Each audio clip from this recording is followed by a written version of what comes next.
కాదు. అసలు ఇన్ని వందలు 450 సినిమాలు కంప్లీట్ చేసి ఈ రోజుకి కూడా స్టిల్ ప్రతి సినిమాలోని మీరు లేకుండా సినిమా ఉండదు. సినిమా లేకుండా మీరుండరు. అసలు ఈ ప్రయాణాన్ని మీరు ఎట్లా మేనేజ్ చేస్తున్నారండి?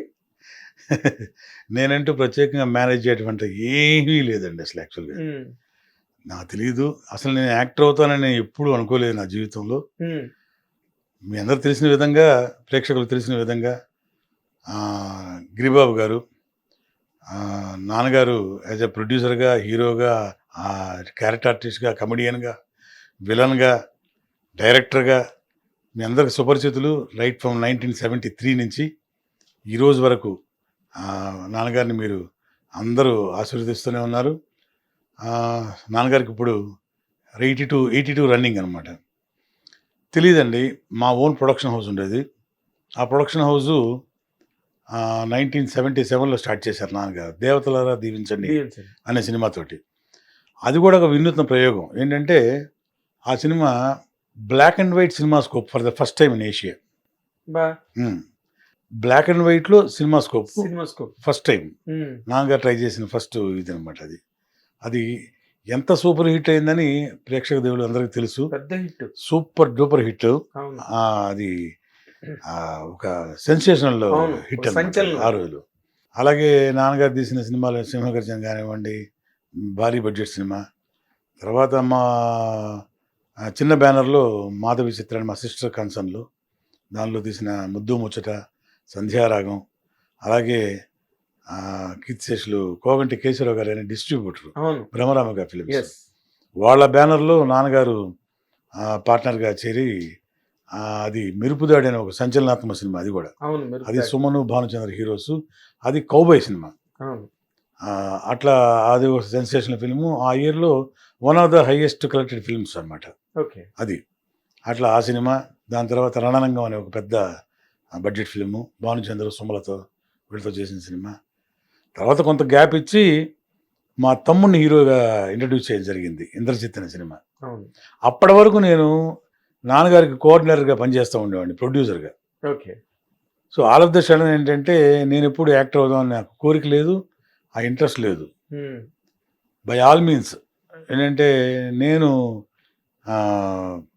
బెంగళూరులో కన్నడ సినిమాలు చేశాను. నా ఓన్ ప్రొడక్షన్. అంటే మా మావయ్య గారి సహకారంతో.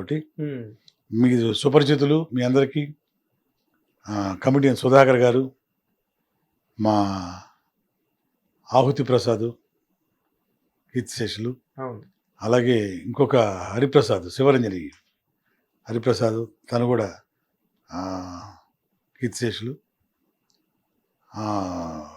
నేను నలుగురం కలిసి పోలీసు భార్య అని తెలుగులో సినిమా వచ్చింది.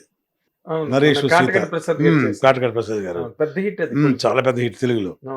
అదే సినిమాని మేము రీమేక్ చేసాం కన్నడలో. మామయ్య గారి సహకారంతో ఒక బ్యానర్ స్థాపించి అదొక పెద్ద సెన్సేషనల్ హిట్ అనమాట. అంటే కన్నడలో మామూలుగా కాదనమాట. ఒక విధంగా చెప్పాలంటే 25 వీక్స్ తెలుగులో 100 days ఆడింది. సిల్వర్ జూబ్లీ 4 సెంటర్స్ అనమాట. అదొక ట్రెమెండస్ హిట్ అనమాట. ఒక సెన్సేషనల్ హిట్. ఒక కన్నడ పరిశ్రమ రెవెన్యూ బడ్జెట్ ఇదే మార్చేసింది, సినిమా బడ్జెటే. అలాంటి ఒక సినిమా చేసాం అక్కడ. అదృష్టంగా కొద్దీ ఆ సినిమా పెద్ద హిట్ అయింది. తర్వాత మళ్ళీ మధురానగర్లో అని కోడి రామకృష్ణ డైరెక్షన్, భార్గవ చేశారు. ఆ సినిమాని రీమేక్ చేశాం. అప్పట్లో ఒక సూపర్ స్టార్ మాలశ్రీ, మన తెలుగు అమ్మాయి, ఆ అమ్మాయి హీరోయిన్ అనమాట. అక్కడ పెద్ద హీరోయిన్ ఆ రోజులో 1990లో. అంటే ఒక లేడీ సూపర్ స్టార్ అనమాట. ఒక లేడీ అమితాబ్ బచ్చన్. అలాగే మన తెలుగులో డైనమిక్ లేడీ విజయశాంతి గారు, సూపర్ స్టార్ విజయశాంతి గారు. అలా కలబోసుకున్న ఒక ఇమేజ్ ఆ అమ్మాయికి కన్నడలో ఉండింది. సో అట్లా ఆ అమ్మాయికి పెద్ద సూపర్ హిట్ ఇచ్చాం అప్పుడు ఆ రోజుల్లో. అదే అట్లా సాయి ప్రకాష్ గారని మన తెలుగు ఆయన కూడా అక్కడ పెద్ద సూపర్ హిట్స్ అనమాట. ఆ సినిమా కూడా ఆ సినిమానే డైరెక్టర్ అయినా ఈయన, ఈఎంఐ హీరోయిన్, మేమంతా ప్రొడ్యూసర్స్ ఆ సినిమా వరకు. దాని తర్వాత సినిమాలో మధురానగర్లో చెప్పాను కదా, ఆ సినిమాలో తెలుగులో క్యారెక్టరు సుధాకర్ కన్నడలో నేను చేయించాను, ఇంట్రడ్యూస్ చేశాను. ఓకే. అలాగే మ్యూజిక్ డైరెక్టర్ రాజకోటి గారు మన తెలుగు, అవును, వాళ్ళని కన్నడలో మ్యూజిక్ డైరెక్టర్ ఇంట్రడ్యూస్ చేసింది కూడా మేమే, నా బ్యానర్లోనే. ఓకే. అలాగా శశికుమార్ అని కొంతకాలం ముందు ఎంపీగా కూడా చేశాడు, హీరో. అవును, శశికుమార్. అవును, మన తెలుగు సినిమాలు కూడా కొన్ని సినిమాలు చేశాడు. అతన్ని అంటే అతను క్యారెక్టర్ ఆర్టిస్ట్గా చిన్న చిన్న వేషాలు, అంటే హీరో శ్రీకాంత్ గారు హీరో అవ్వకముందు చేశారు చూడండి, అలాంటి క్యారెక్టర్స్ శశికుమార్ చేస్తూ ఉండేవాడు అనమాట. అతన్ని హీరో చేసింది మేమే. ఏది ఈ పోలీసు భార్య. అతని తర్వాత చాలా పెద్ద హీరో అయిపోయాడు ఆయన. అలాగే సాయి ప్రకాష్ గారు పెద్ద హీరో, పెద్ద డైరెక్టర్ గారు. ఈయన మాలశ్రీ గారు సూపర్ స్టార్. ఇక అక్కడి నుంచి దాదాపు 10-12 సంవత్సరాలు ఏలింది కన్నడ ఇండస్ట్రీని. అట్లా మంచి సినిమాలు చేసాం. తర్వాత ఏంటంటే రీమేక్ సినిమాలు చేయకూడదని బ్యాన్ చేశారు అక్కడ కన్నడలో. అందువల్ల ఏంటంటే తెలుగు వాళ్ళు వచ్చి ఇట్లు కొట్టేస్తున్నారు అక్కడ. అంటే రామానాయుడు గారి దగ్గర నుంచి, మన మూవీ మొగల్ రామానాయుడు గారి దగ్గర నుంచి చాలా మంది, అంటే మన పుట్టింటి పట్టుచీర తీశారు ప్రొడ్యూసర్ గారు, ఆయన, మన గోపాల్ రెడ్డి గారు, ఈవీవి గారు, కేఎస్ఆర్ దాస్ గారు, ఇంకా 2-3 ప్రొడ్యూసర్స్ ఉన్నారనమాట. అందరూ అక్కడికి వచ్చి రీమేక్స్ స్టార్ట్ చేసి మంచి మంచి సినిమాలు చేశారు. పుట్టింటి పట్టుచీర, జీవంతరంగాలు, తెలుగులో మామశ్రీ అంటే మామశ్రీ ఉషాకిరణ్ వాళ్ళది. అది కూడా మన ఆవుత్ ప్రసాద్, హరిప్రసాద్ చేశారు. అది మంచి హిట్ అనమాట. అది కూడా సేమ్ మాలశ్రీ అండ్ శశికుమార్ కాదు, సునీల్ చనిపోయాడు చూడండి యాక్సిడెంట్లో, అతను కన్నడ హీరో. సో అతను హీరో అనమాట, మాలాశ్రీ హీరోయిన్. అది ఇద్దరు ఆవుతు ప్రసాద్, హరిప్రసాద్ చేశారు మా 2 సినిమాలు అయిపోయాక. అట్లా సెన్సేషన్. అప్పటికి కూడా నాకు అది యాక్ట్ చేద్దాం నేను అసలు ఊహ కూడా లేదు. అదే మీరు ఇన్ని సినిమాలు చేసినప్పుడు కూడా ఒక క్యారెక్టర్ చేద్దాం. ఇప్పుడు మధురా నగర్లో 4 క్యారెక్టర్లు, 4 బాయ్స్ హీరోస్. నేను నిజంగా యాక్ట్ చేయాలనుకుంటే ఆ 4గురిలో ఒకరికి చేయొచ్చు కదా. సో అలాంటి ఉద్దేశం లేదు యాక్చువల్గా. కానీ అనుకోకుండా ఏంటంటే ప్రొడ్యూసర్ గానే ఉండిపోదాం అనుకున్నారు. మా తమ్ముడు మంచి హీరో అవుతాడు, నేను మంచి ప్రొడ్యూసర్గా మిగిలిపోవాలని కోరిక. నాన్నగారు డేట్లు నేనే చూస్తుండేవాడు అప్పట్లో. సో నాన్నగారు డేట్లు చూసుకుంటూ, తమ్ముడు సక్సెస్ అయితే తన డేట్లు కూడా చూసుకుంటూ మంచి సినిమాలు ప్రొడ్యూస్ చేస్తూ మా బ్యానర్లో చేద్దాం అనుకున్నాం. అట్లా స్టార్ట్ అయింది జర్నీ, సినిమా జర్నీ. సో చదువు కూడా మధ్యలోనే ఆపేశానండి, ఇంజనీరింగ్ ఫస్ట్ ఇయర్లోనే ఆపేశాను. అదే ఇట్లా డైవర్ట్ అయిపోయాను. అదే కదా మరి, అవును, నాన్నగారికి తమ్ముళ్ళు అన్నలు ఎవరు లేరు. సో హ్యాండిల్ చేయడానికి అందుబాటులో చేయలేదు. సో నేను అనుకోకుండా అట్లా డైవర్ట్ అవ్వాల్సి వచ్చింది మా ఓన్ ప్రొడక్షన్ కంపెనీలోకి. అట్లా. కానీ మరి ఈ యాక్టర్ అవడం అన్నది, అసలు పూర్తిగా ఒక ప్రొడ్యూసర్ యాక్టర్ అవడం అన్నది చాలా విచిత్రమైన పరిణామం. నాకు తెలిసి ఏ లాంగ్వేజ్ లోని అది జరగలే. యాక్టర్స్ ప్రొడ్యూసర్లు అయిన వాళ్ళు ఉన్నారు, బట్ ప్రొడ్యూసర్లు యాక్టర్లు అయిన వాళ్ళు నాకు తెలియదు. అది ఎలా జరిగింది అన్నదే ఇప్పటికీ $1 మిలియన్ క్వశ్చన్. అది అంటే 1990లో మేము తీసిన సినిమా ఇంద్రజిత్తు, అది తమ్ముడితో తీసాం. పెద్ద బడ్జెట్ ఫిల్మ్ అది. అది ఆల్మోస్ట్ 1990లో ఒక కొత్త హీరో మీద 50 లక్షల రూపాయలు ఖర్చు పెట్టారు నాన్నగారు, 50 lakhs. 1990లో I'm talking about 35 years almost. 30 సంవత్సరాల ముందు 50 లక్షల రూపాయలు అంటే బడ్జెట్. అది ఇప్పుడు ఈ కింద లెక్కేసుకుంటే ఒక 500 crores లెక్కేసుకోవచ్చు. అంత బడ్జెట్ అనమాట. సో అది నిజంగా సాహసమే. నాన్నగారు మొదటి నుంచి అదే అలవాటు అనుకోండి. నాన్నగారికి బాగా డేరింగ్ స్టెప్స్ ఉంటాయి నాన్నగారి. కృష్ణ గారు బాగా క్లోజ్గా ఉండేవారు నాన్నగారితో పాటు. నాన్నగారు కూడా చాలా వాళ్ళ కన్సర్న్లో, పద్మాలయ కన్సర్న్లో కానీ, గిరిబాబు గారు లేని సినిమా లేదు పద్మాలయలో. కృష్ణ గారు అయితే ఇది ఎవరెవరు ఆర్టిస్టులు అని అడుగుతారు మామూలుగా సినిమా చేస్తుంటే. జనరల్గా ఉంటారు, ప్రభాకర్ రెడ్డి గారు, గుమ్మడి గారు, నాన్నగారు, మొత్తం యాజ్ ఇట్ ఈజ్ గా ఉంటారు అనమాట. ఒకవేళ ఎప్పుడున్న క్యారెక్టర్ లేకుండా ఏదైనా అయితే గిరిబాబీడే, గిరిబాబీ రాలేదు అని అడుగుతారు. అట నా చెప్పేవారు నాన్నగారు. ఇలాంటి దానిలో అంటే ఇక మరీ ఏ క్యారెక్టర్ లేకుండా చూసి 2-3 days క్యారెక్టర్ అయినా సరే ఆయన ఉండాలి అని చెప్పి, అలా అంత మంచి స్నేహం వాళ్ళది. అట్లా అనమాట. అలా జరుగుతుండే ఈ రోజుల్లో. ఆ కృష్ణ గారితో సింహగర్జన సినిమా భారీ బడ్జెట్ సినిమా. ఆ రోజుల్లో 30 లక్షలు. అబ్బా! 1979లో అబ్బా! 30 lakhs అనమాట. హ్మ్. 90లో తమ్ముడితోటి చేసిన సినిమా బాగా ఆడింది. కుర్రాడు కూడా మంచి పేరు వచ్చింది. కాకపోతే మనకి తీసుకురావాల్సిన రెవెన్యూ రాలేదు. అప్పటి డిస్ట్రిబ్యూటర్స్ కూడా కొద్దిగా చేరేయాల్సిన డబ్బు మనకి చేర్చలేదు సరిగ్గా. కొంచెం ఆ విధంగా మనం బాగా దెబ్బతినాల్సి వచ్చింది కమర్షియల్గా. నాన్నగారు కూడా ఏంటంటే ఈ రెవెన్యూ కలెక్ట్ చేసే విషయంలో బాగా వీక్.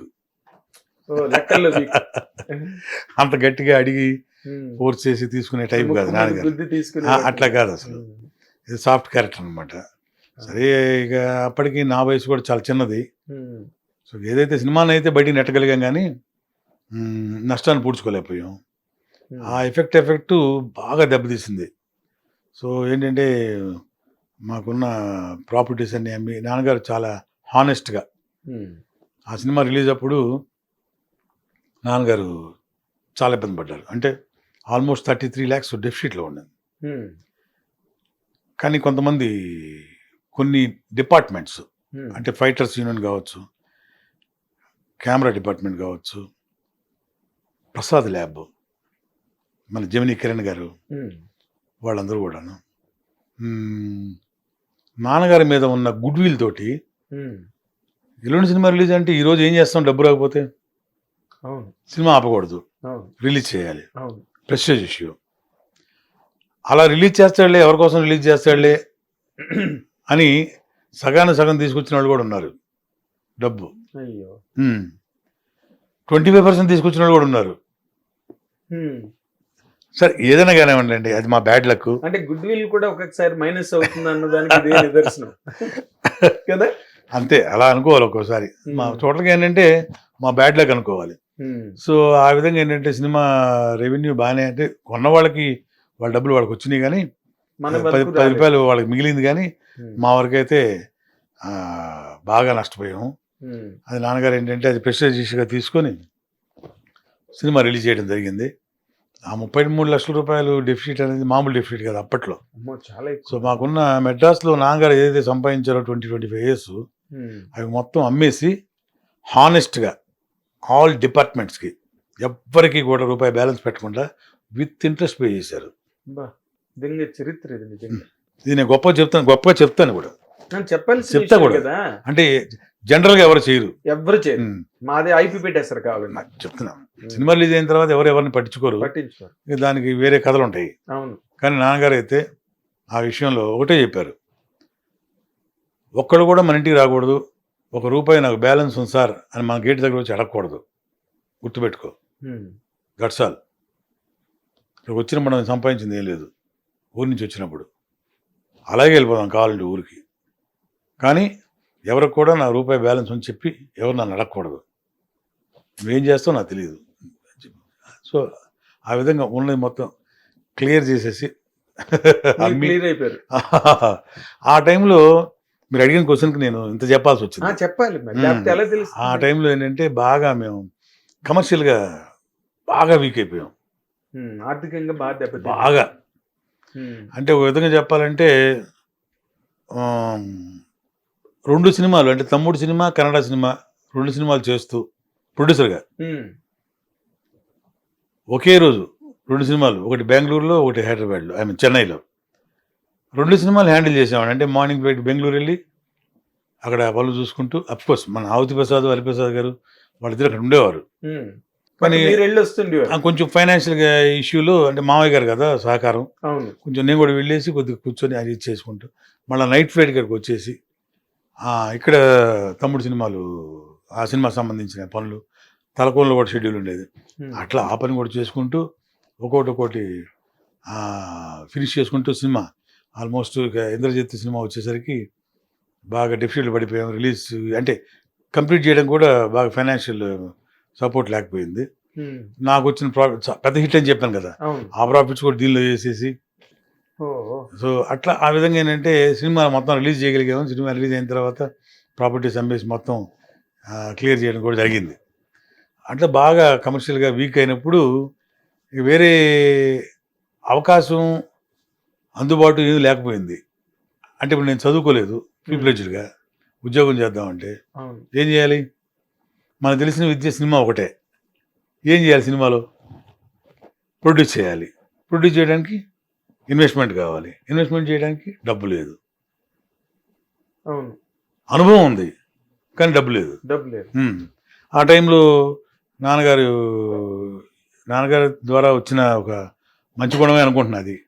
ఎవరిని కూడా మేము వెళ్ళి చేయి చాచి దేహి అని అడిగింది లేదు. ఎప్పుడు లేదు. ఆ. మ్మ్.